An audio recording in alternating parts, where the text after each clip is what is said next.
Norman, il enseignait la physique en 9e année. Les classes, quand vous allez en anglais dans la classe à Della Robichaud, filmez-le là aussi. Là. Puis Diane, quand tu vas en sciences familiales avec les filles, ben, c'est sûr que tu vas filmer. Puis quand tu viens, oublie pas de filmer l'eau là, dans le couloir. Puis Gérard dans sciences industrielles. Puis à la fin de la journée, on aboutit dans notre classe qui avait la plus grande mode d'eau en arrière de la classe. Puis je vais plaisir de vous voir.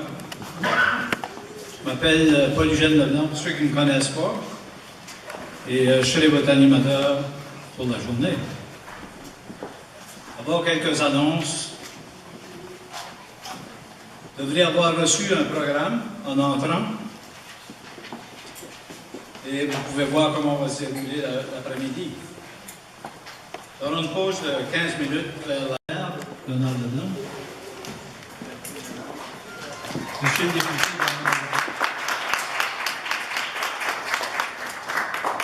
La grande visite, Madame Marguerite Maillet, jeune de ses 91 ans, ancienne propriétaire de Boutons d'Or d'Acadie.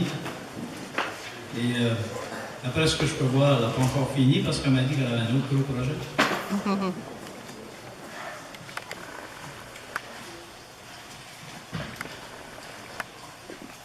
Je salue aussi les membres de la famille de nos deux lauréates, je devrais dire, qui sont avec nous aujourd'hui, la famille de Diane et la famille d'Émilie Leblanc. Vous aurez l'occasion de les rencontrer tantôt. Et nous réservons une toute spéciale bienvenue à notre grande invitée d'aujourd'hui, Diane Famel-Léger.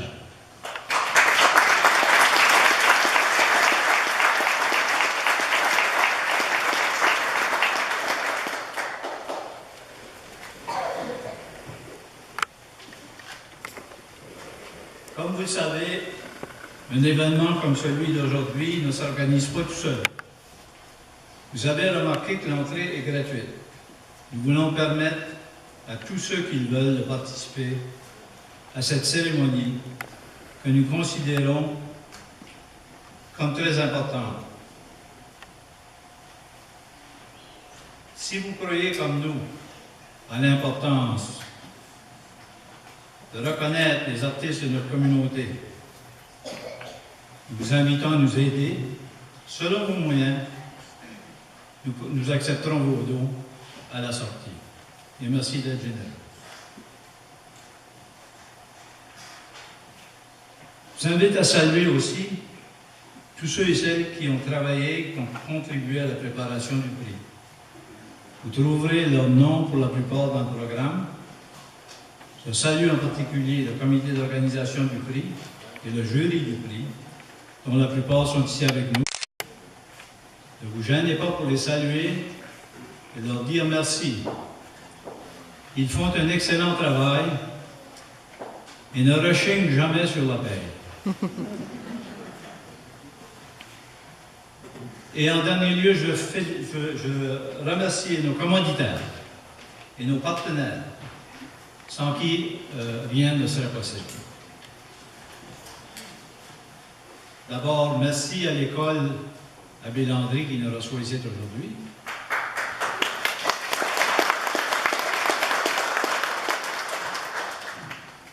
Et de qui nous recevons toujours une très grande collaboration.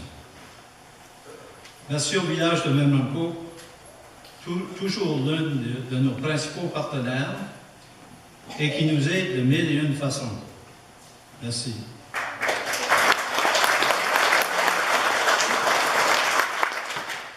Les assurances Viennot pour une importante contribution.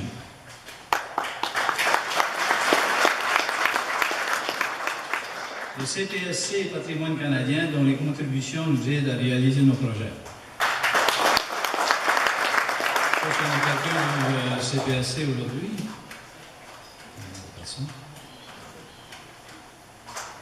Alors, merci à tous ces généreux commanditaires et merci à vous tous d'être là aujourd'hui. Et maintenant, il est temps de présenter celui qui anime toujours la cérémonie du prix, comme il a animé tant de nos rassemblements tout le long de sa vie. Éloi apportait Leblanc.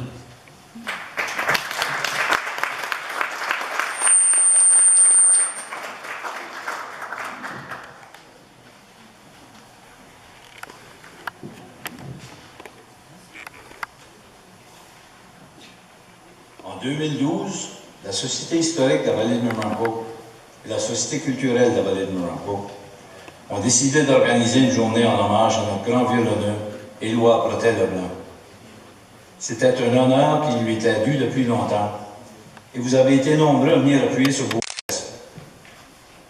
Le succès de la journée a donné l'idée que ce serait une bonne chose de faire ça chaque année et de reconnaître d'une façon spéciale un artiste ou un artisan de chez nous.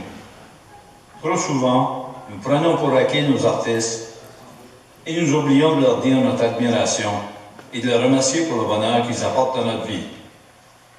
C'est de là qu'est né le prix Éloi. On ne se rappelle plus quand Éloi a commencé à jouer du violon. Ceux de nous qui l'ont connu avaient l'impression qu'Éloi avait toujours été là.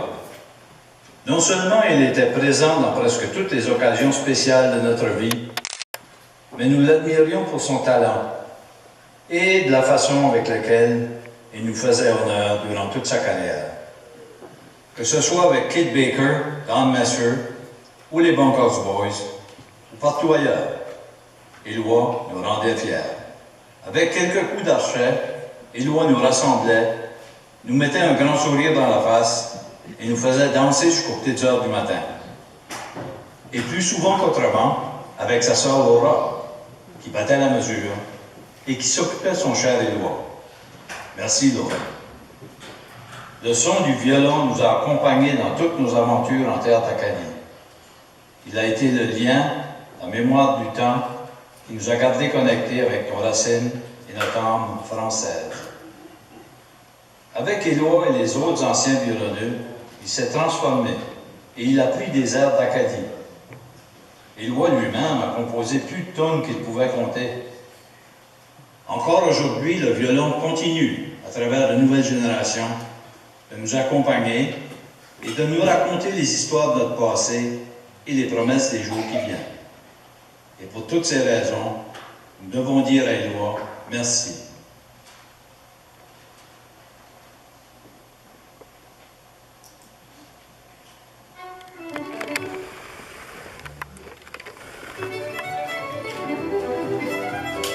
Le 14 février 1895,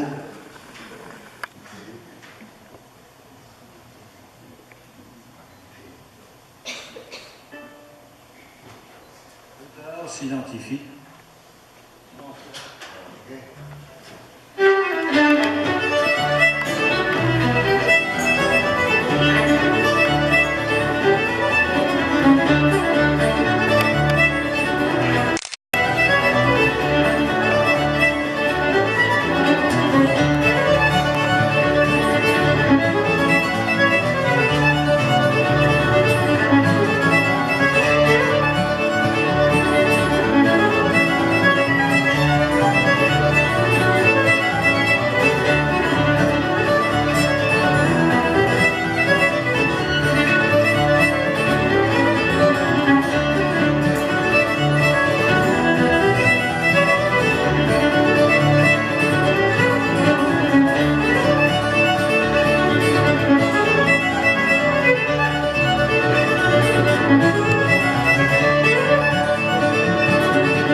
et les musiciens d'accompagnement qui seront ici pour toute la partie à Éloi. On va commencer l'autre bout, Michel Bourgeois. Eugène Adjo. Henri Dupuis.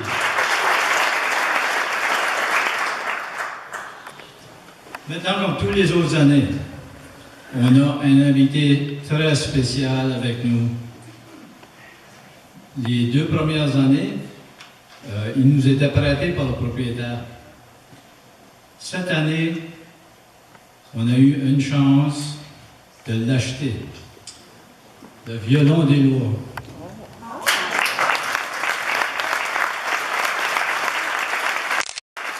Il va rester en permanence. Il sera au musée de la Société historique. Et puis, de temps en temps, on fera venir Eddie pour le jouer. Ça, c'est la bonne nouvelle. La mauvaise nouvelle, c'est qu'il faut le payer. Puis, pour le payer, ben, on a pensé qu'on allait, encore une fois, compter sur la générosité des gens de Memco. On va faire une petite loterie. 10 pièces le billet. Et avec des prix assez intéressants, 400 pièces premier prix, 200 pièces deuxième prix, 100 pièces troisième prix. Et le tirage va se faire le 15 jours au monument pour les fêtes, la fête des Acadiens. Ça fait que vous allez voir toutes sortes de monde se promener avec des paquets de billets, puis ils vont vous tanner pour acheter. C'est pour une bonne cause. Fait que on espère que par le 15 août, on aura payé le violon.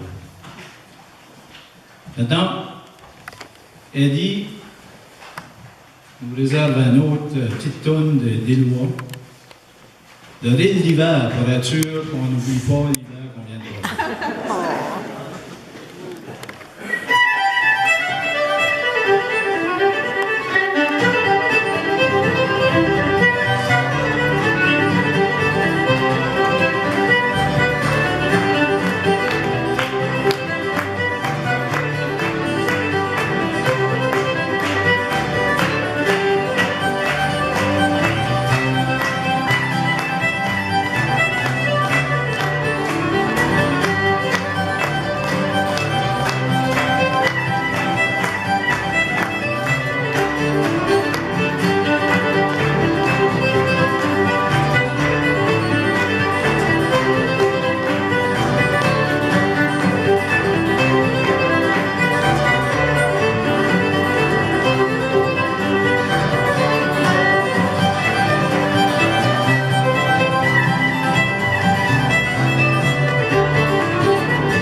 Allô?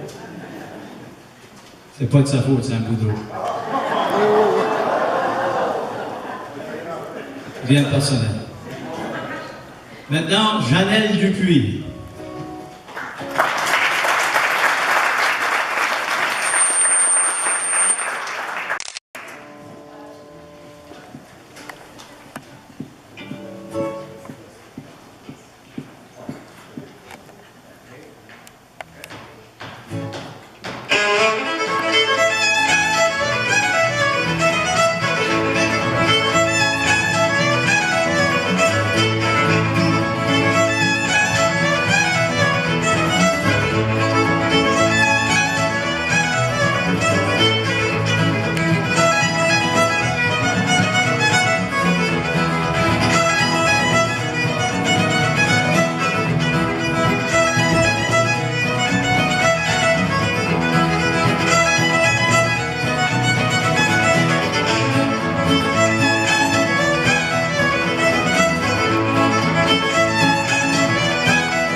Vous voyez, la tradition Éloi n'est pas encore morte tout à fait.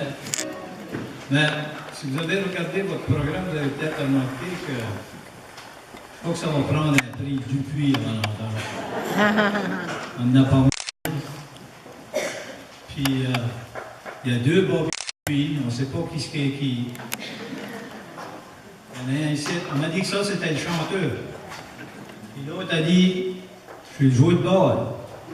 On va le rencontrer bientôt. On n'a pas fini parce que ça, c'est le tour de Jérémy Dupuis.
Vous savez, c'est malaisé de s'imaginer ça aujourd'hui, mais en temps que j'étais jeune, la musique du violon, c'était ça la musique de tous les jours, ici, à même endroit. Avant le rock and roll, toutes les noces, les soirées, tout se passait avec le violon, puis tout le monde dansait la quadrille, ou la danse carrée. La tradition, ça a perdu un petit peu, mais aujourd'hui, on est chanceux parce qu'on a des jeunes de l'école ici, sous la direction de Bobby Dupuis, l'autre Bobby, qui vont venir nous danser une quadrille sur la rille de Saint-Anne, avec toute la gang qui va. Fait qu'il faut faire la plus grande espace.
L'un des objectifs du prix Édouard, c'est de faire revivre le passé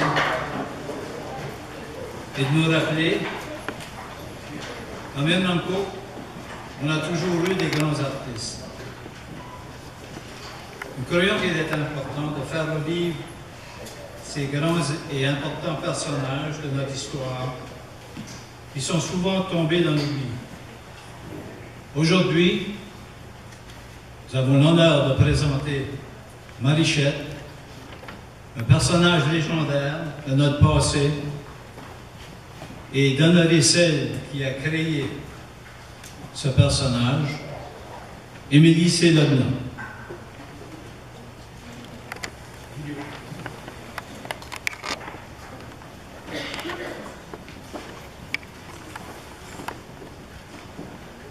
Le 14 février 1895, une lettre à l'opinion du lecteur paraît dans le journal L'Évangéline, alors publié à Weymouth, en Nouvelle-Écosse. L'auteur s'identifie comme une femme locale d'un village de la région Clare, en Nouvelle-Écosse, que nous connaissons mieux comme la baie Sainte-Marie.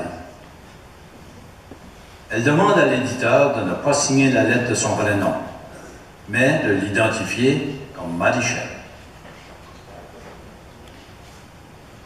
Cette première lettre sera suivie de 15 autres, dont 12 seront signées Marichette, 2 apparemment de son mari Pitt, et une autre d'un certain Marc. C'est ainsi que commence la légende de Marichette. Ces publications ont créé un tel intérêt et de telles réactions que le Rolla s'est rendu jusqu'à nous aujourd'hui. Pourquoi tout cet émoi? D'abord, en 1895, les femmes n'ont pas droit au chapitre. Elles n'existent presque pas publiquement, si ce n'est qu'une fois mariées, et portant le nom de leur conjoint.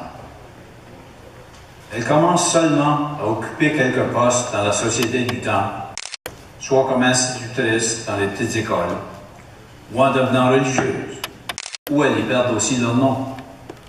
Au contraire, les hommes ont à y ajouter un titre.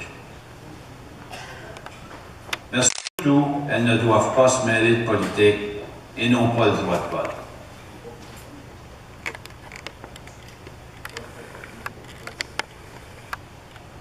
Monsieur Landry, je vais vous écrire pour vous dire que je sens fatiguée d'attendre que la loi passe en chambre pour le suffrage des femmes, pour nous donner le droit de voter. Durant ce temps, les femmes souffrent d'envie de se rendre au rôle pour montrer à nos vieux comment voter. Je lis l'Évangile avec beaucoup de plaisir quand je mets la main sur mes lunettes.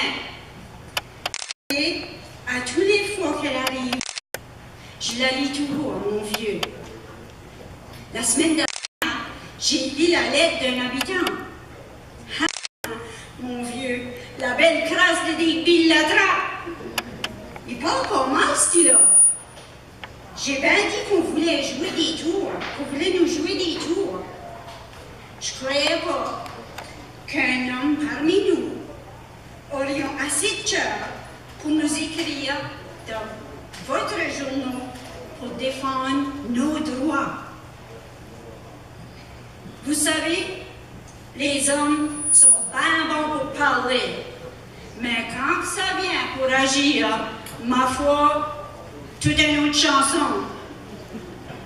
J'ai juré à mon vieux que si j'étais pas dehors, les fous de Digby qui passent quand les élections arrivent pour vous bailler la main et nous dire comment voter, que j'allions vous écrire. Aujourd'hui, je vais tenir ma parole. Et quand une femme dit qu'elle va tenir sa parole, ça veut dire quelque chose. Merci.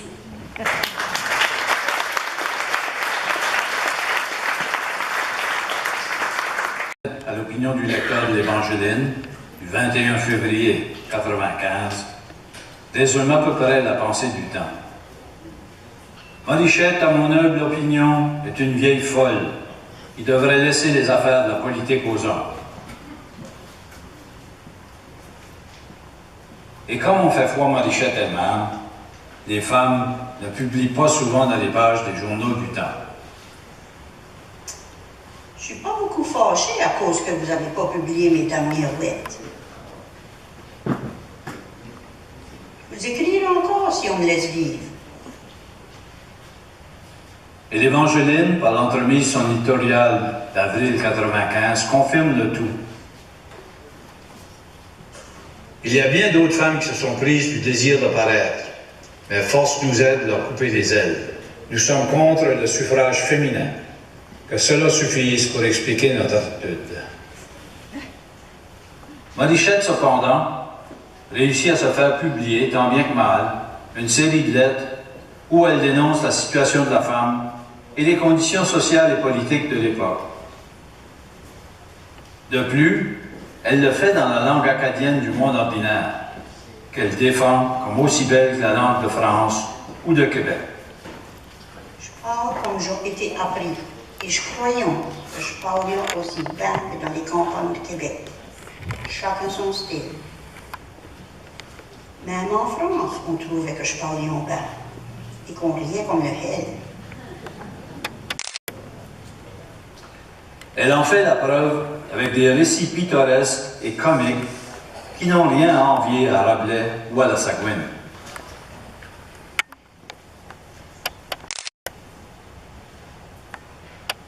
Il y a tout le temps, Pierre Aballot, gros fermier au fond de l'Orville, à Néjas. Et l'été passé, il a commencé à faire son boule et le soulier de son bec. Il faisait manger de la laine, du pain, des œufs, des crêpes de bouquet. Et je croyais qu'il baillait du lait et du thé, et peut-être du whisky. Et l'écarbait, le frottait dans l'eau. Et il passait son bouchoir de poche depuis les oreilles jusqu'à la queue pour le laisser et le faire mieux. Sur la première glace, il l'exerçait et il faisait aller le galop que tout enflammait. Il n'avait traîné au job. Un jour, on commence à discuter qui avait le meilleur jour. Pierre Aballot lui a dit qu'il y en avait rien qui pouvait tout l'éviter. Ça choque vite et on fait l'appel au père qui va s'assembler un dimanche après-midi par le lac Lorville pour voir la messe. Il y avait hommes, femmes, enfants et Georges son frère. Il y en avait 300 personnes et 50 femmes sans compter les soins. Qu'est-ce qui arrive? Le boule à ballot avec un beau harness, briques, croupière, coteau à la main et traînait une belle slate. Il y avait une vingtaine de voitures et ils ont tous eu peur de rester avec le boule. Peur de se faire commander. Rien que Pitt qui avait du cœur. On donne le signal de partir. Le cheval, le boule et I bet que ça marchait, tout envolé par derrière. Le bœuf avait la queue droite qui pointait par l'étoile du Nord et brumait comme un démon. Et le pauvre cheval par derrière qui en pouffait.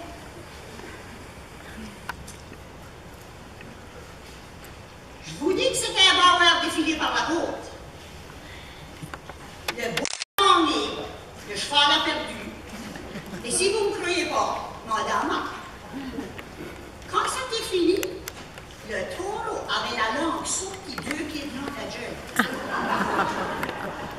Tout de suite, le driver vient y passer son bouchoir de poche sous le nez pour essuyer la sueur et laisser sur les chaînes.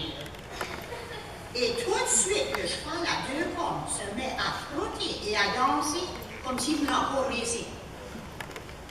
Et vous me direz pas qu'il n'y a pas du faux là. J'ai jamais cru au sorcelage avant, Master G3. Vous me direz pas qu'il y avait pochon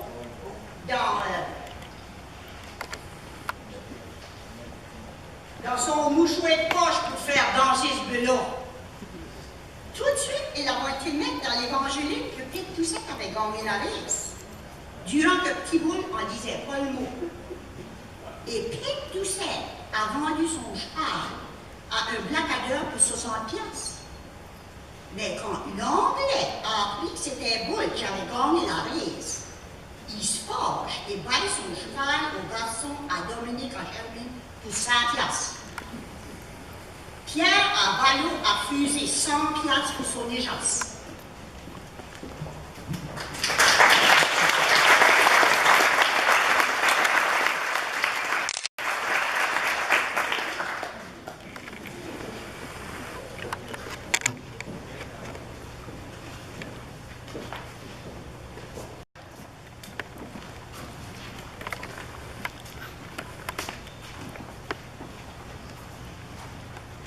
Mais qui était Marie-Chapelle?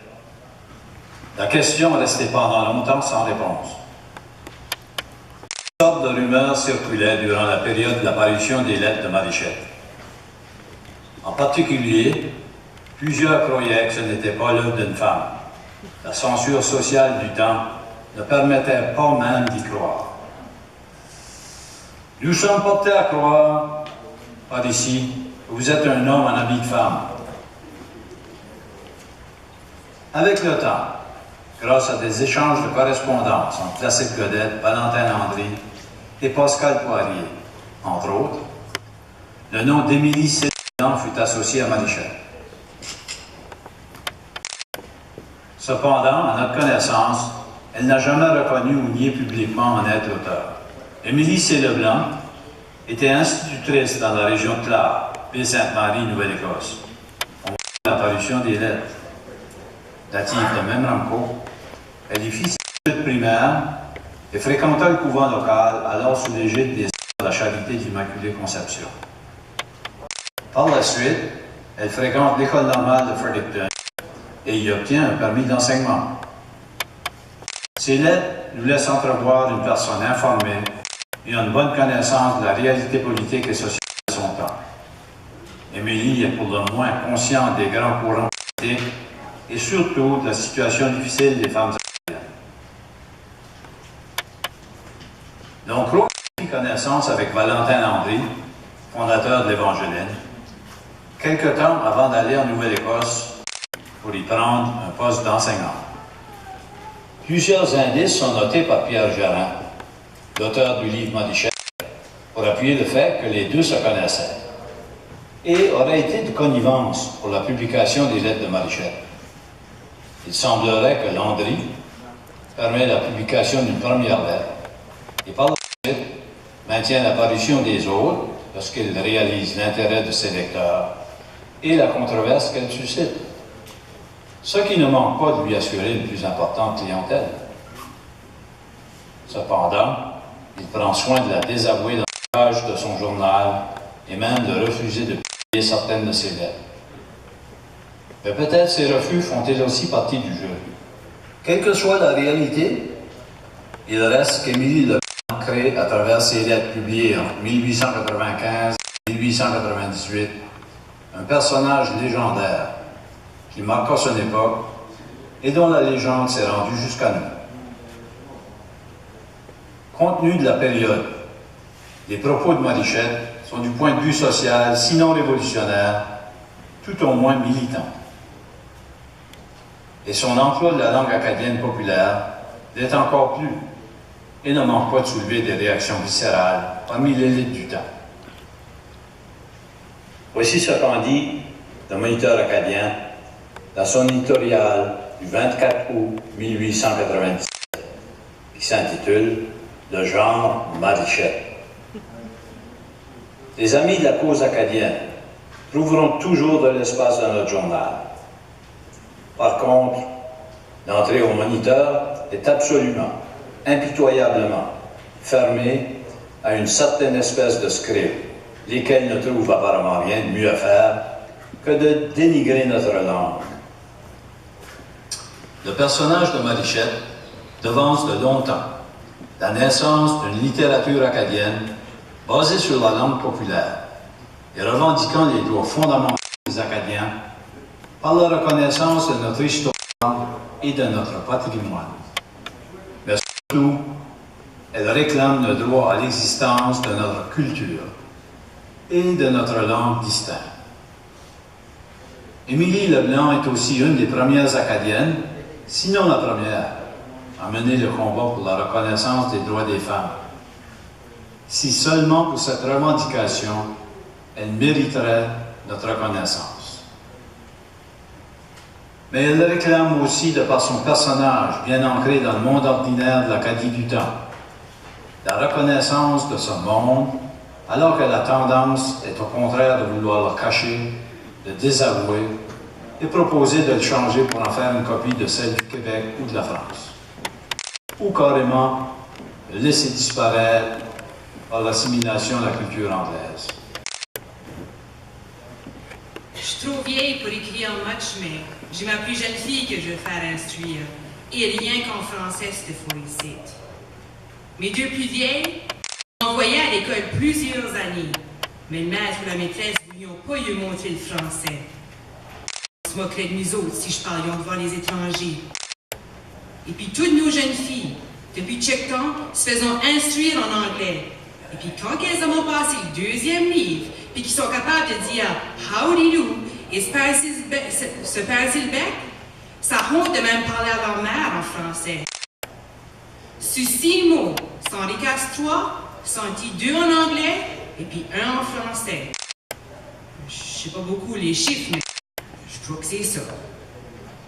On fait un petit bar poli aux Anglais, on porte des gants de peau, on ne veut pas s'asseoir sur une chaise pas stuffée ou qui n'a pas de fond, et ne voulons pas laver les patates ou filer les poules, trop demoiselles pour marier les garçons, et tout d'un coup, hep à la steak, mes boys, pour se marier quand ils ont la chance et travailler dans les factories ailleurs et tout. À qui la faute? Si vous n'arrêtez pas ça, M. Landry, j'écrirai contre vous, chien. On ne veut pas y laisser apprendre le français pour les faire rester au logis avec leur mère pour y aider à filer la laine et faire autre chose. Et ça s'en va à la state se tuer à travailler dans toutes sortes de saloperies. Et quand c'est malade, ça vient voir leur vieille mère pour se faire soigner et manger ça que j'avance tué pour gagner. Hein? C'est là la belle steak pour nos filles? Dans la ville de Chiticon, il n'y en a pas la longueur d'un manche de fouette. À 12 ans, pick hep à la state. Les garçons qui commencent à marcher et fumer et jurer en anglais et tout, ne peuvent pas trouver à se marier. C'est obligé d'aller au loin pour en trouver, même jusqu'aux conversations. Et puis là, aussi rare que les maringouins en hiver. Je veux garder ma plus jeune fille à la maison pour m'aider à écrire sur l'Évangéline aussitôt qu'elle aura passé son premier livre en français. La grammaire, elle n'en a pas besoin.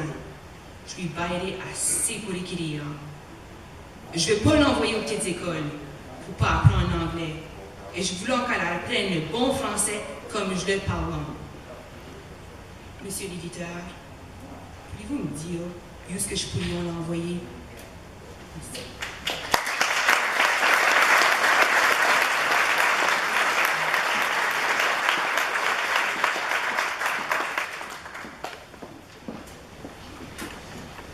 Marichette ne paraît plus après février 1898. Émilie Leblanc quittera la région de la Baie-Sainte-Marie quelque temps après et s'installera à Moncton avec son mari. Elle n'a laissé aucune autre publication et semble avoir mené une vie tranquille et sans histoire jusqu'à sa mort en 1935. Nous n'avons pu trouver qu'une seule photo d'elle, ce qui témoigne bien de la vie simple qu'elle a dû vivre. Cependant, l'histoire ne l'a pas oubliée. Aujourd'hui, nous tenons à reconnaître le courage et le talent de cette femme de chez nous, qui a marqué son temps et qui nous rappelle encore aujourd'hui que l'Acadie est toujours à bâtir et que ce travail doit commencer par la reconnaissance de qui nous sommes et d'où nous sommes venus. Nous avons fait bien du chemin depuis 1895, mais les femmes doivent toujours se battre pour leurs droits. Et les inquiétudes de Marichette par rapport à la situation de la langue et de la culture sont toujours d'actualité. Comme dirait Marichette, y aurait-il pas moyen de faire passer un pile?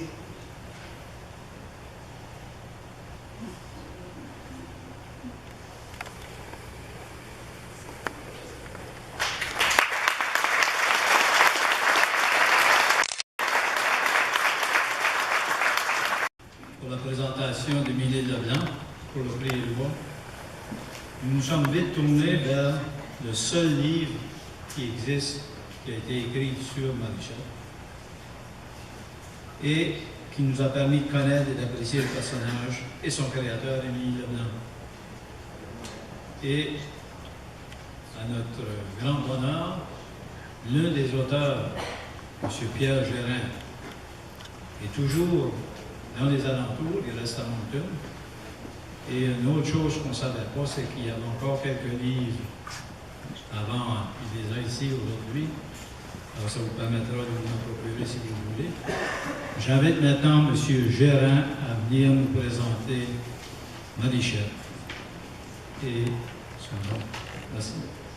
Les organisateurs de cette cérémonie de la manière dont ils honorent deux femmes de la région.